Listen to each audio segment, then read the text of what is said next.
Israeli প্রধানমন্ত্রী Benjamin নেতানিয়াহুর বিরুদ্ধে আন্তর্জাতিক অপরাধ আদালত আইসিসির গ্রেফতারি পরোয়ানা কার্যকর করবে ব্রিটেন।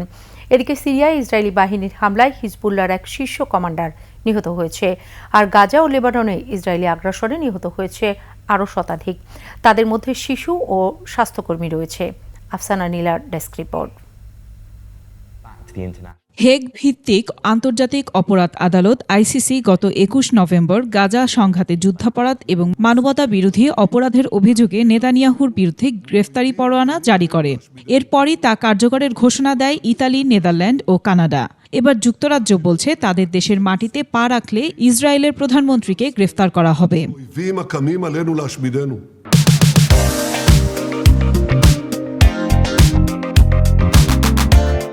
ব্রিটেনের প্রধানমন্ত্রী কিয়ার স্টারমারের মুখপাত্র জানিয়েছেন, অভ্যন্তরীণ এবং আন্তর্জাতিক আইনের অধীনে নির্ধারিত আইনি বাধ্যবাধকতা মেনে চলবে তারা।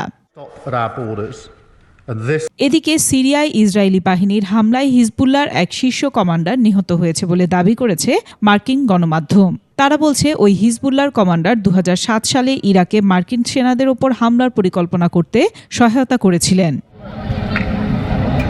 পাশাপাশি ইসরায়েলে নতুন করে ৮০টি রকেট ছোড়া হয়েছে বলে দাবি করেছে লেবাননের সশস্ত্র সংগঠন হিজবুল্লাহ।